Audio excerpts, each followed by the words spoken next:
We are building the top trumps project from the YByte Python curriculum available at www.ybyte.in.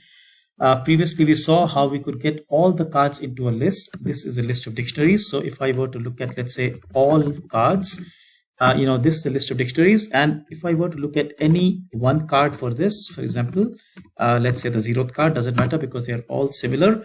Each of these is a dictionary with, let's say, the keys coming from the top row of the CSV file and the values coming from the individual rows, because values represent the individual buildings. Very logical and very sensible.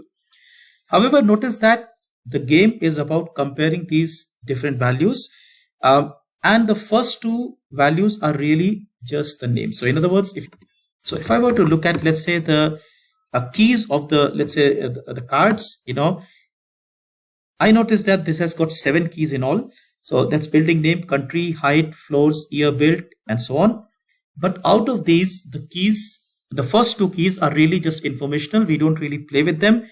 For example, the building name and country, those are, just for our reference, for our memory that, okay, this building is, say, maybe the highest building in the world. This building has the smallest, let's say, time to be built, and so on. This is for us to remember, but the actual gameplay happens only on the remaining 5 keys. So what I will do is that I will create a list of relevant keys. So I just call them, let's say, relevant, let's say, keys. And the way I do that is, first, let me get all the keys, let's say, let's say all the keys in a given directory.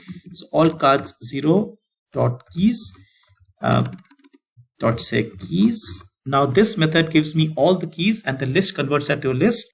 Now I know that the keys that are of interest to me are starting from, let's say, are not 0 and 1. In fact, they're starting from 2 onwards. So I can prune this list a little bit. I can say that, look, my relevant keys is, let's say, a sliced version of this. So I can slice this and I say, well, let's start from 2, go all the way to the end in steps of 1. So I'm not giving any end and steps, and that becomes 1 and 1. When I do this, for example, so let me just say, say get only the playing keys. So whatever keys that I play with, those are the ones that are available in the relevant keys. When I run this piece of code, if I look at relevant, say, keys, those are the ones that I look for. So height, floors, year built, built up area, and time to build. Now clearly, depending on the theme, these keys could be different, but the idea is the same.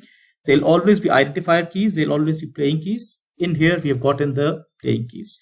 I hope this was clear and useful. Having done all this work, we will now look at the game loop, and we will see how we set up the entire game so that the gameplay can then continue. That's in the subsequent videos. But I hope this is looking interesting to you. If you think this way of learning works, where we are always applying concepts to something interesting, look at our website, because we learn Python programming through such fun activities. Take care. Thank you so much. Bye-bye.